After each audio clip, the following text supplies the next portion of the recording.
نماز میں خشوع کیسے؟ ہم نماز میں بھول جاتے ہیں، نماز میں دل نہیں لگتا، نماز میں کیسے خشوع کریں؟ حضرت انس کہتے ہیں نبی صلی اللہ علیہ وسلم نے فرمایا اپنی نماز میں موت کو یاد کرو، کیونکہ جب انسان نماز میں موت یاد کرتا ہے تو ممکن ہے وہ اپنی نماز اچھی طرح پڑھنا شروع کر دے، اور اس آدمی کی طرح نماز پڑھو جو یہ سمجھتا ہے کہ یہ نماز اس کی آخری نماز ہے، اس کے بعد اس نے کوئی اور نماز نہیں پڑھنی. تو اس طریقے سے انسان کی نمازوں میں خشوع و خضوع آنے لگتا ہے. ایک آدمی نبی صلی اللہ علیہ وسلم کے پاس آیا، کہنے لگا اللہ کے رسول مجھے کچھ بتائیے اور مجھے کوئی مختصر سی نصیحت کر دیجیے. آپ نے فرمایا جب تم اپنی نماز کے لیے کھڑے ہو تو ایسی نماز پڑھو گو دنیا سے جا رہے. پھر ایک اور مرحلہ ہے اور وہ ہے اندر کی خیالات اور سوچوں کا. بہت سے لوگ اس پر پریشان ہوتے ہیں. اگر آپ اس طریقے پہ عمل کریں گے، سجدے والی جگہ پہ دیکھنا ذرا شروع کریں، آپ دیکھیں گے خیالات کم ہو جائیں گے. بہرحال ہر شخص کا اپنا اپنا حساب ہو سکتا ہے. مجھے اس سے بہت فائدہ ہوا ہے کیونکہ اللہ کے رسول صلی اللہ علیہ وسلم کی کوئی بات بھی حکمت سے خالی نہیں. تو خیالات دو طرح کے ہوتے ہیں، ایک ہوتا ہے خیالات کا آنا اور ایک ہوتا ہے خیالات کا لانا. آنے والوں کو تو آپ روک نہیں سکتے، پاسبل ہی نہیں. اور ایک ہوتا ہے خود انوائٹ کرنا، کسی کو بلانا، دعوت دینا. اس کو آپ بہرحال کنٹرول کر سکتے ہیں. اب جو بن بلائے آ جاتے ہیں ان کو آنے دیں، ان کو آپ اگنور کر دیں، کیونکہ ہمارا دماغ ایسی چیز ہے کہ جو کانسٹنٹلی کام کرتا ہے، رکتا نہیں ہے. آپ سو رہے ہوں تب بھی وہ خوابیں دیکھتا رہتا ہے، آپ جاگ رہے ہوں، آپ کسی سے بات کر رہے ہوں تو ضروری نہیں کہ آپ کی پوری توجہ وہاں ہو. بہت دفعہ ایسا ہوتا ہے کہ بات کرتے ہوئے آپ کا دھیان وہاں بھی ہوتا ہے اور کہیں اور بھی ہوتا ہے. تو ان تمام چیزوں پر جو خیالات تو خود بخود آ رہے ہیں وہ آتے رہیں گے، اس کو نہیں آپ روک سکتے. مثلا کانوں کے اوپر تو آپ کیا کرتے ہیں، ہاتھ رکھ سکتے ہیں، آنکھوں کو بند کر سکتے ہیں، زبان بند کر سکتے ہیں، لیکن دماغ کے خیال کا کیا کریں؟ کوئی ڈھکنا نہیں دے سکتے، کوئی سوئچ نہیں آف کر سکتے. وہ تو خدا نخواستہ آف ہوا تو پھر تو گئے، آن نہیں ہو سکتا پھر. اب یہ بڑی مشکل ہے. اس لیے ان کے پیچھے نہ پڑے، ان کو زیادہ سوچے نہ، ان کو اہمیت نہ دیں، ان کو اپنے اوپر حاوی نہ ہونے دیں، ان کا تذکرہ نہ بہت زیادہ کریں. کہ کچھ لوگوں کو میں نے دیکھا وہ ہر ایک کو لے کے بیٹھ جاتے ہیں، میں کیا کروں، میرے تو خیال بہت آتے ہیں نماز میں. کسی کے پاس کوئی جادو کی چھڑی نہیں کہ جو ایک آپ کو لگائے گا اس وقت اور آئندہ آپ کے خیالات نہیں آئیں گے. اس لیے آپ ان کا تذکرہ زیادہ نہ کریں، just take it easy, normal لیں. تو ہوتا ہی ہے تو آئیں گے، لیکن یہ نہ کریں کہ کوئی ایک خیال آ گیا ہے تو پھر اس کے آگے اور سوچیں. مثلا اپنے کاموں کی پلاننگ وہاں کھڑے ہو کے شروع کر دیں. اور فرض نمازوں میں ایسا نہیں ہو سکتا، ایسا نہیں کیا جا سکتا. نفل میں اگر ہو جائے، جیسے حضرت عمر رضی اللہ تعالیٰ عنہ جو فوجوں کو ترتیب دینی ہوتی تھی تو نفل نماز شروع کر دیتے تھے.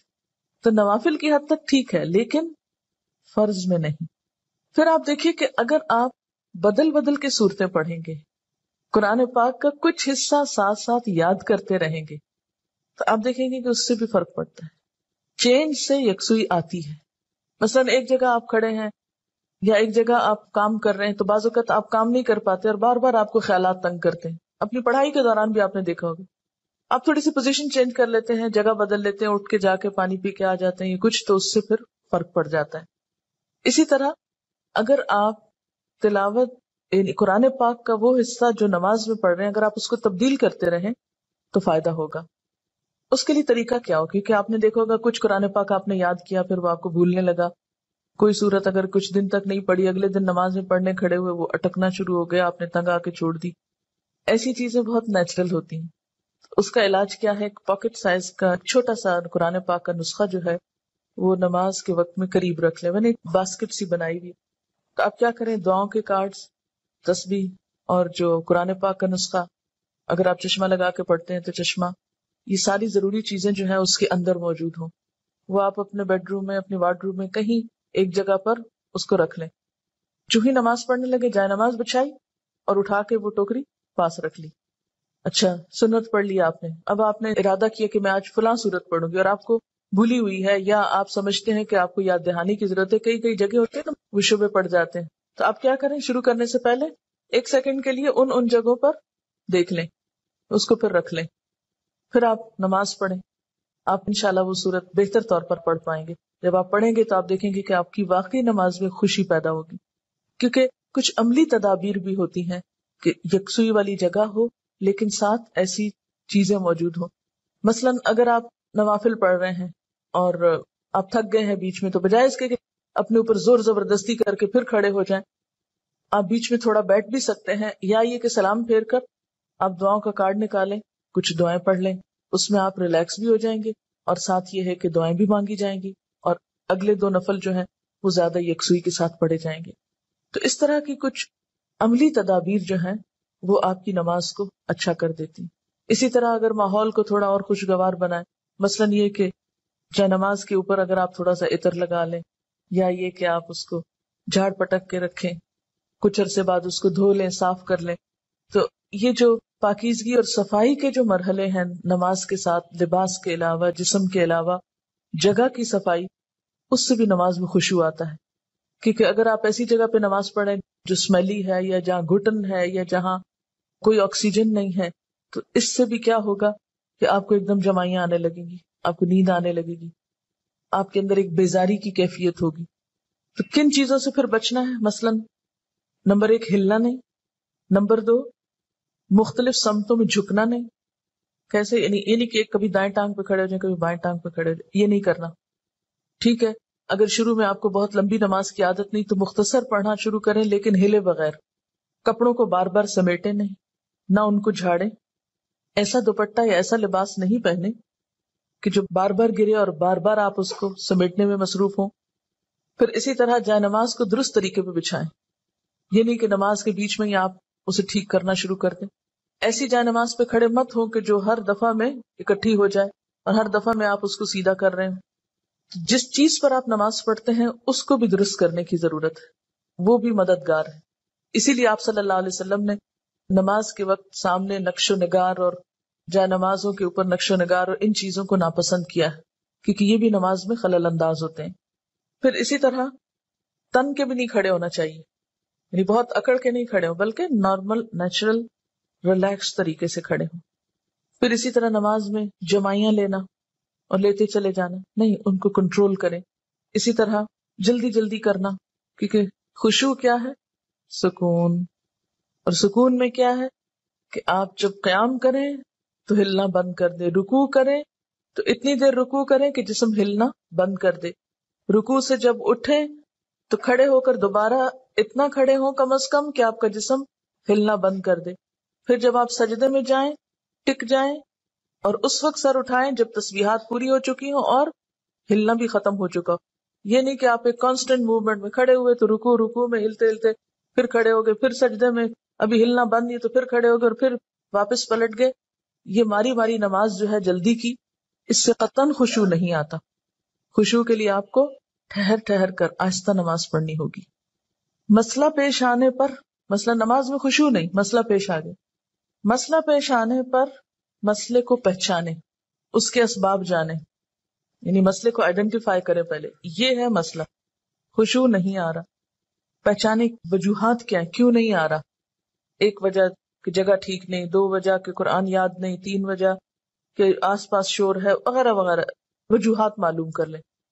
اور ایک ان سب وجوہات سے بڑی وجہ کہ نماز پڑھنے کا ٹھیک طریقہ ہی نہیں آتا، الفاظ کی ادائیگی درست نہیں نماز کی، تو وہ ہر وقت ایک گلٹ ہے اندر، پتہ نہیں ٹھیک پڑھ رہی ہوں کہ نہیں، پتہ نہیں ٹھیک پڑھ رہی ہوں کہ نہیں. یہ جب تک یہ گلٹ رہے گی نماز میں خوشی نہیں آئے گی. اس گلٹ کو دور کریں. اگر آپ کو مثلاً اتحیات پڑھنا نہیں آتا، دروشی پڑھنا نہیں آتا، سیکھ لیں کسی سے، بالکل شرم محسوس نہیں کریں، جتنا جلدی ہو سیکھ لیں. کیونکہ اگر درست علم ہوگا تو آپ دیکھیں گے کہ اس سے بھی آپ کو سکون آ جائے گا. سارے مسائل کی وجوہات جانیں اور پھر ایک ایک کر کے وجہ کو دور کرنے کی کوشش کریں. اگر آپ سمجھتے ہیں کہ وجہ دور آپ سے خود نہیں ہو رہی تو کسی سے مشورہ کر لیں. اس مسئلے کا حل کیا ہو سکتا ہے، لیکن مسئلے کو سب سے پہلے آپ خود پہچانیں. کبھی یہ نہ کہا کریں بار بار مجھے نہیں پتا کہ یہ کیوں ہے. نہیں، کیوں نہیں پتا، پتا ہونا چاہیے. اللہ نے آپ کو عقل دی، سمجھ دی، جاننے کی کوشش کریں. اور پھر اس کے بعد یہ ہے کہ اس کا حل کریں اور اس معاملے میں بے صبری نہ کریں. بہت سے مسائل کے حل میں وقت لگتا ہے، اس وقت کو اویل کریں اور صبر کے ساتھ آہستہ آہستہ آپ دیکھیں گے کہ انشاءاللہ وہ مسئلہ حل ہوتا جائے گا. اور سب سے بڑی بات یہ کہ پھر اللہ تعالیٰ سے خوب خوب دعا کریں کہ اللہ تعالیٰ تو میری نماز میں خشوع دے دے، مجھے نماز کا شوق دے دے، مجھے نماز کی محبت دے دے، نماز کو میری آنکھوں کی ٹھنڈک بنا دے.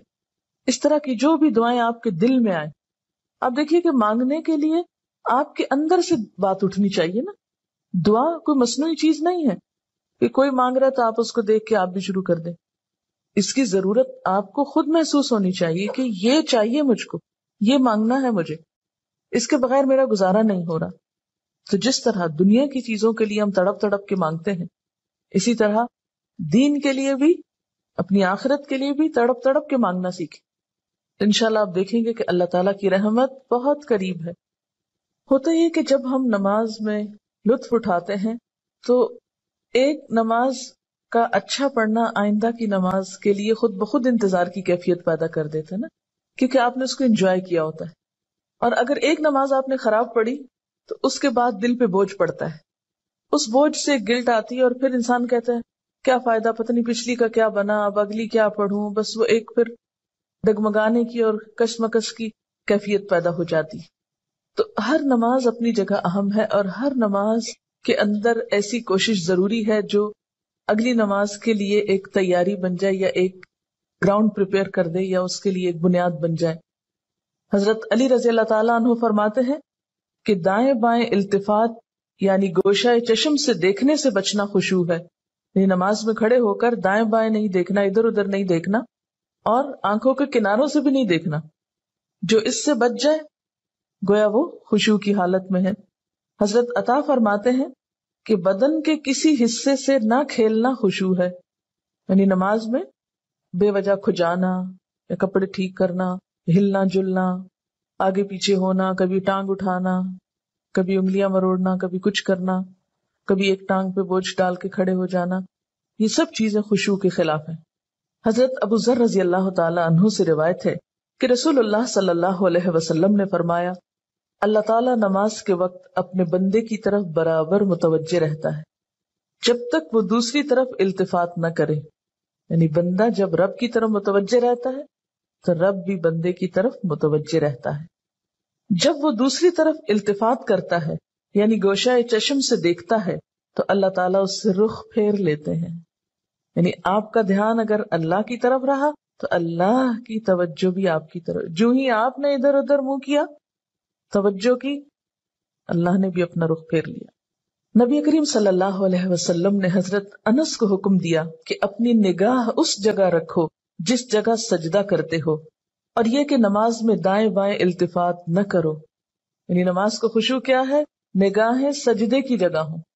اگر آپ اس عمل میں کامیاب ہو جائیں تو یقین مانے آپ کی نماز میں خشوع آ جائے گا. بہت سے لوگ یہ سمجھتے ہیں کہ شاید آنکھیں بند کر کے نماز پڑھنے سے زیادہ خشوع آتا ہے، جو کہ غلط فہمی ہے. ایسا کرنا پسندیدہ بھی نہیں. لگتا بہت آسان ہے کہ کچھ چیز نظر نہ آئے تو ہمارا دھیان زیادہ اللہ کی طرف ہو جائے گا، لیکن آج آپ نماز میں تجربہ کر کے دیکھیں، جو لوگ آنکھیں بند کر کے پڑھتے ہیں وہ آنکھیں کھول کر سجدے کی جگہ دیکھنا شروع کریں. اس میں یہ ہوتا ہے نا کہ جب ہم بچپن سے ایک طریقے پہ نماز پڑھ رہے ہیں، کبھی کسی نے ہمیں ٹوکا نہیں، کیونکہ ہم سب سے زیادہ مائنڈ اس وقت کرتے ہیں جب کوئی ہماری نماز کی اصلاح کرنا چاہے. عام طور پر اگر آپ لوگوں کو کسی بھی چیز سے روکیں تو وہ اتنا نہیں برا مناتے، لیکن اگر نماز کے بارے میں تھوڑی سی بات بھی کر دے تو ہائپر سینسٹیو ہوتے ہیں.